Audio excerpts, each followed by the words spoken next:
담대한 투자 시간 이어가 보도록 하겠습니다. 오늘 이 시간에는 채권 이야기도 좀 해볼 거고요. 무엇보다 금리 인하 관련해서 이제 시장 대응을 어떻게 해야 되는지 이 큰 그림 안에서의 투자 포인트를 얻어보려고 합니다. 메리츠증권의 윤여삼 채권 파트장님을 이 자리로 모셨습니다. 어서 오십시오. 네, 안녕하세요. 네, 기다렸습니다. 얼마 전에 또 출연을 해주셨잖아요. 네, 뭐 월에 한 번 이상은 나오는 것 같아요. 네, 그때 또 많은 도움을 받았던 경험이 있고 저도 그랬고 많은 시청자분들의 댓글도 있었는데요. 자, 오늘 또 이번 주에 이슈가 있었던 만큼 체크해야 될 부분 금리 얘기인 것 같아요. 네. 스위스 중앙은행이 선진국 중앙은행 중에서 가장 먼저 깜짝이라고 표현을 해도 되겠죠? 네. 깜짝 금리를 내렸습니다. 9년 만에 처음 실시된 거라고 하던데 어떤 배경이에요? 아무래도 지금 작년까지 지금 뭐 인플레이션에 대한 압력들이 22년 이후에 뭐 주요국들의 물가 상승률이 뭐 한 자릿대 후반대까지, 그러니까 미국도 22년 한 3분기 말 4분기 초까지 9%대를 갔고요. 유럽 같은 경우에는 러시아 우크라이나 분쟁이 들어오면서 물가 압력들이 전기료 인상 같은 게 아주 크리티컬하게 들어오면서 뭐 영국 같은 나라도 두 자릿대 가까운 수치를 보았고, 그다음에 유럽 쪽도 한 자릿대 후반대, 미국보다는 성장 동력이 낮음에도 불구하고 물가에 대한 압력이 높아서 긴축 기조들이 상당히, 스위스 같은 나라들이 예전에 가장 낮은 마이너스 금리를 실시했던 나라 중에 하나였거든요. 그 뭐 팬데믹 과정에서도 마이너스 금리를 실시했다가 1.75%까지 기준금리를 올렸었습니다. 네. 그렇기 때문에 스위스도 상당한 긴축 기조를 갖고 왔는데 왜 이렇게 또 서둘러서 낮췄느냐? 스위스가 최근에 이 높았던 전기료에 대한 부담 때문에 그 물가가 유럽 쪽 국가들이 높았거든요. 근데 작년에 보시면 우리나라도 사실은 제조업 기반의 이 국가들이, 한국도 그렇고 중국도 그렇지만 유럽에 제일 대표적인 제조업 국가들 어디 있습니까? 독일, 스위스 같은 나라들이 있는데 이 제조업 업황들이 썩 좋지 않으면서 경기는 식고 전기료에 대한 부담들이 상당 부분 좀 안정화되면서 스위스가 지금 물가가 대부분 주요 선진국들이 한 2% 정도가 안정 범위로 보는데 선진 권역 중에 그 2% 이내로 가장 먼저 들어왔습니다. 그래도 다른 주변국들이 아직까지 액션을 하지 않았기 때문에 스위스가 좀 서두를 수 있을 거예요. 왜냐하면 스위스는 다른 주요국들보다는 금리를 많이 높인 편은 아니었거든요. 그런데 이 안 좋은 경기 여건들 이런 걸 감안해서 이번에 조금 서프라이즈 격으로, 그리고 이제 미국이라든지 주요국들의 통화 정책이 그래도 연내 인하에 대한 백그라운드들은 만들어가고 있으니까 아직 액션은 못했지만 스위스가 물가 안정 범위 내에서 가장 먼저 나설 수밖에 없었다. 여기에는 제조업 기반의 이 어려운 경기 여건들이 현실적인 고민을 하게 만들었다라고, 이거는 우리나라에도 시사하는 바가 상당히 크다고 봅니다. 깜짝 이벤트나 마찬가지였고요. 많은 기사를 통해서 오전에 또 이걸 접할 수가 있었는데 그 배경에 대해서 좀 구체적인 얘기들을 들어봤습니다. 한 가지 더 체크해야 될 부분은 미국 간밤에 국채가 혼조세를 좀 보였어요. 그 이유 중 하나가 PMI에 있었더라고요. PMI가 개선됐다라는 소식이 들리는데 이 내용도 한번 어떻게 해석해야 될까요? 그러니까 PMI라고 하는 게 기업 활동에 대한 지표인데, 미국 보시면은 조금 아이러니하게 PMI는 민간 업체에서 조사하는 거고 ISM이라고 하는 게 조금 더 전통성을 가지고 기업 조사를 하는데 ISM 같은 경우에는 기준선 50을 계속 하회하고 있어요. 근데 표지 건수나 이런 거는 PMI가 조금 더 넓은데, 중요한 건 미국이 작년부터 바이든 행정부에서 뭘 해주고 있습니까? IRA를 필두로 해서, 그리고 뭐 AI라든지 혁신 산업들 중심으로 해서 투자 사이클이 좀 좋은 편입니다. 그렇기 때문에 작년에 재정적인 지원까지 좀 더해져서 작년에 뭐 이런 재정 정책들이 많은 적자를 통해서 미국 경제가 뭐 0%대 성장 걱정하다가 작년에 뚜껑을 열어봤더니 작년에 미국 성장률이 2% 중반을 넘었고 올해도 무려 지금 2%대. 그러니까 미국 경제는 뭐 연착륙이 아니라 이건 뭐 노랜딩 얘기까지 하고 있는 상황이거든요. 그런 백그라운드의 기업 활동 지표가 민간 쪽에서 조금 더 광의로 조사해봤더니 좀 좋은 수치가 나왔다. 여기에 이제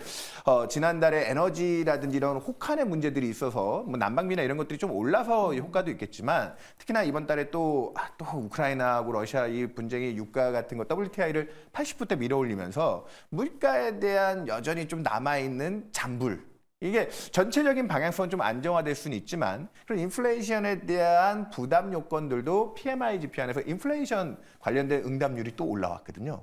이게 그렇기 때문에 절대 수준은 기준 수준을 넘었기 때문에 미국의 투자 사이클이나 기업 환경이 나쁘지는 않지만 인플레이션 지표들이 좀 끈적거리면서 가는 부분은 오히려 뭐 또 통화 정책에 걸림돌이 되지 않을까 하는 우려를 조금 남기는, 그래서 이게 상반된 내용이 좀 두 개가 다 담겨 있는 내용이다. 경기는 좋게 보고 있지만 그 때문에 물가가 좀 더디게 떨어지지 않겠냐. 그 정도 증거로 저는 PMI. 그래서 금리가 좀 혼조되는 모습을 나타냈다. 그렇게 보시면 될 것 같습니다. 지금 인플레이션 이야기를 주셨잖아요. 네. 미국의 인플레이션이 2%대로 지속되고 있다. 이 포인트와 연관해서 본다면 이번 주에 발표된 FOMC 회의 결과와도 또 맞물리는 얘기가 되지 않을까 싶어요. 사실 FOMC 회의 결과, 이 시장이나 경제 내용을 잘 모르는 분들한테도 주목될 만한 뉴스는 맞잖아요. 네, 맞습니다. 결국 6월부터 세 차례의 금리 인하 가능성이 점쳐졌는데 내년에는 뭐 내년 일이고 일단 이번에 결과에 대한 분석은 어떻게 하셨습니까? 그러니까 지금 정확하게 짚으셨는데 올해 작년 12월 달에 세 차례를 낮춰주겠다. 근데 그게 매우 팽팽했어요. 작년에도 12월 달에.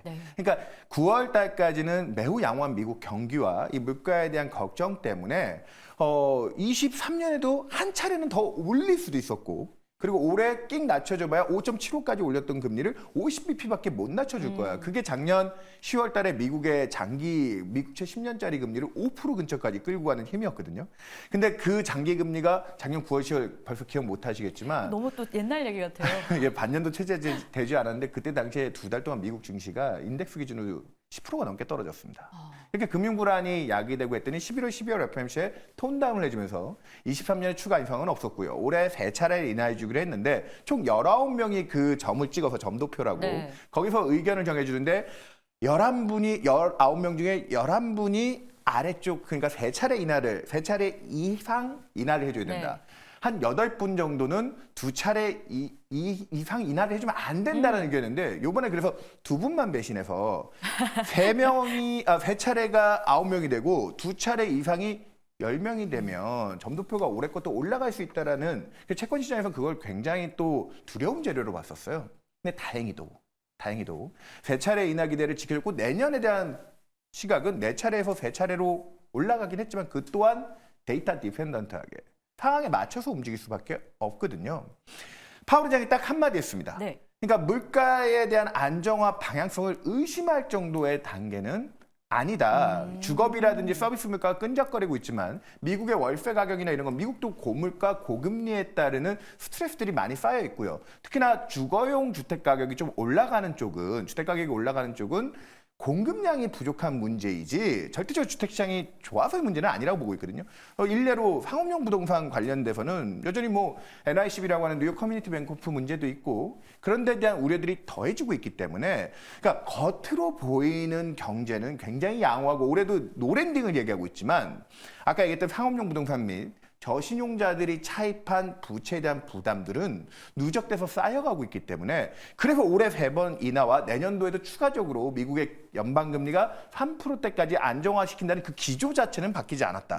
그것 때문에 미국의 채권금리가 당일날 그래도 더 추가적으로 오르지 않고 한 4.3% 정도 10년 금리가 안정화되면서 주가가 아주 환호를 했죠. 그러니까 미국 증시는 지금 한마디로 얘기 드리면 양손에 떡을 쥐고 있는 상태라고 보고 있습니다. 그러니까 양호한 경기 여건이라고 하는 펀더멘탈 여건과 6월, 7월 정도에서는 금리 인하라고 하는 유동성을 쥐어줄 수 있는 그 기대가 지금 동시에 들어오고 있기 때문에 미국 증시도 사상 최고가를 계속 트라이하고 있고, 뭐 비트코인과 같은 가상자산까지 해서 이런 전반적인 위험 선호들이 좀 유지되는데 이번 FOMC가 그 3번 금리 인하 그거 지켜준 게 뭐 그렇게 대단하다고. 지금은 좋은 경기와 유동성 완화에 대한 기대가 버무려지는, 그래서 저는 적어도 상반기까지는 이런 리스크, 그리고 저번에도 와서 그 얘기를 드렸던 것 같아요. 이 금리에 대한 스트레스 쪽보다는 어느 정도 이 스위스팟이라고 하겠죠. 양호한 수준의 펀더멘탈 환경이 유지될 거다, 그렇게 보고 있습니다. 그러면 이 파월 의장의 이 발언은 어떻게 좀 해석해야 될까 궁금합니다. 양적 긴축 속도 조절에 대한 논의가 이루어졌다라는 내용이 있었잖아요. 특히 속도를 늦추는 게 적절하다라는 공감대가 있다. 이거를 어떻게 해석해야 될지. 이 또한 연준이 이번 그 팬데믹 위기가 오기 전까지 2008년 금융위기 때 전체 4조 달러에 육박하는 채권을 매수해서 자산을 늘려놨습니다. 적지 않은 수준이었는데 팬데믹 금융위기가 오고 나서 이를 또 2배 이상 한 9조 달러 가까이 8조 달러대로 확 늘렸어요. 왜냐하면 경기가 어렵고 통화정책 완화를 시키기 위해서 자산을 많이 늘려놨는데 그것 때문에 인플레이션에 또 1조를 했다는 비난을 받았잖아요. 연준이 막대한 채권을 구입해서 시중에 돈을 풀어줬으니까. 그래서 지금 그걸 줄이고 있거든요. 지금 한 2조 달러 가까운 수준을 줄여나가겠다라고 계획하고 있는데 그 수준이 올해 2분기 정도쯤 가면 달성이 되면서 그리고 거기에 또 그렇게 연준이 채권을 덜 사주는 대신 민간이 갖고 있던 역레포라고 하는 유동성의 버퍼가 있었는데 그것조차도 지금 거의 다 소진이 돼가고 있거든요.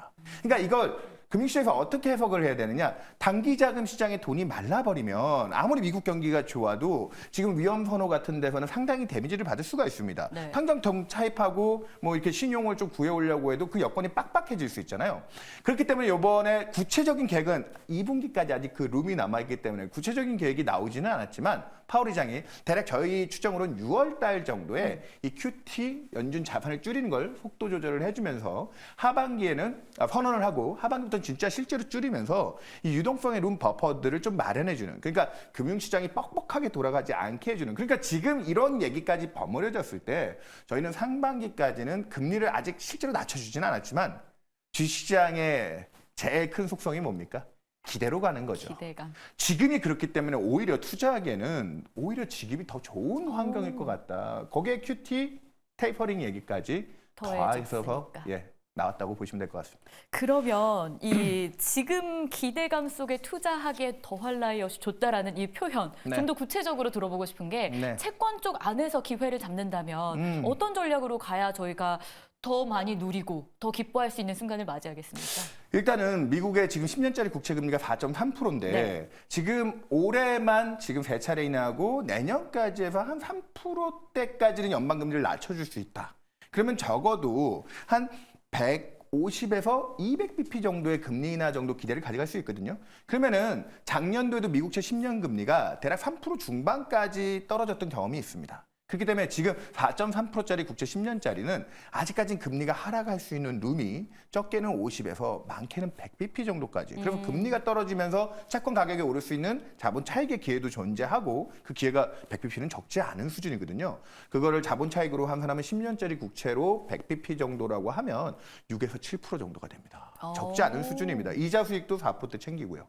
그렇기 때문에 아직까지 채권의 투자 기회가 미국채 중심으로 그렇게 나오고 있고 우리나라도 거기에 연동해서 하반기 정도에는 그 금리 인하에 편승하는 지역이 될 거다. 그리고 채권 투자의 기회가 있고요. 근데 단 하나 제가 오늘 드리고 싶은 마지막 포인트가 있다면 뭐냐면 많은 분들이 질문하시는 게 주식 투자자분들이 그렇게 금리 인하가 되면 결국은 돈이 더 많이 풀리는 거고 주식시장은 더 화랑으로 가는 거 아닙니까에 대한 질문을 하세요. 근데 저는 그거에 대해서는 조금 의문점을 찍고 있습니다. 어떤 포인트가? 이렇게 되면 돈을 더 풀어주는 쪽에서는 성장주도 더 잘 되고 좋을 것 같은데 근데 그렇게 낮춰주는 금리가 내년까지 미국 기준금리가 3.5%까지 200bp나 낮춰주면 3.5%는 역사상으로 놓고 봤을 때 낮은 금리일까요? 그렇지는 않습니다. 지금은 아까 제가 처음에 표현했다시피 좋은 경기와 유동성 완화에 대한 기대가 버무려서 지금이 최상이고 전 2분기까지 이 기대가 가는데 하반기에 금리를 낮춰줄 때는 금리를 낮춰야 될 정도의 이유가 생길 거라는 거죠. 그런 쪽에서 아까 얘기드렸던 저신용 채권에 대한 부담이라든지 상업용 부동산에 대한 신용 리스크라든지 그래서 저는 금리 인하할 때는 금리를 낮춰줬기 때문에 돈이 풀리니까 좋은 거예요. 아니요. 그 전에 미리 지금 다 땡겨서 반영하고 하반기에는 그 좋아 보였던 펀더멘탈의 한 손의 떡은 사라졌을 가능성이 굉장히 높다. 금리를 낮춰줄 수밖에 없는 환경. 그래서 저는 올해 투자의 관점이나 지금 돈을 버는 힘은 2분기까지 상반기에 상당히 집중되고 하반기에는 이런 표현이 적절할지 모르겠습니다. 설거지의 시간이 될 것 같아요. 하반기는요? 왜 설거지냐? 아까 얘기했던 이 금융위기, 이번 팬데믹을 극복하기 위해서 부채를 많이 갖다 썼잖아요. 그런 부분들을 잘 컨트롤해야 되기 때문에 그 부채 부담을 덜어내는 측면에서 설거지의 시간. 그래서 하반기는 오히려 위험성이 생길 수도 있겠다 보고 있습니다. 알겠습니다. 지금까지 메리츠증권의 윤여삼 파트장이었습니다. 고맙습니다. 네, 감사합니다. 저희는 다음 주 이 시간에 다시 찾아오겠습니다. 시청해 주셔서 고맙습니다.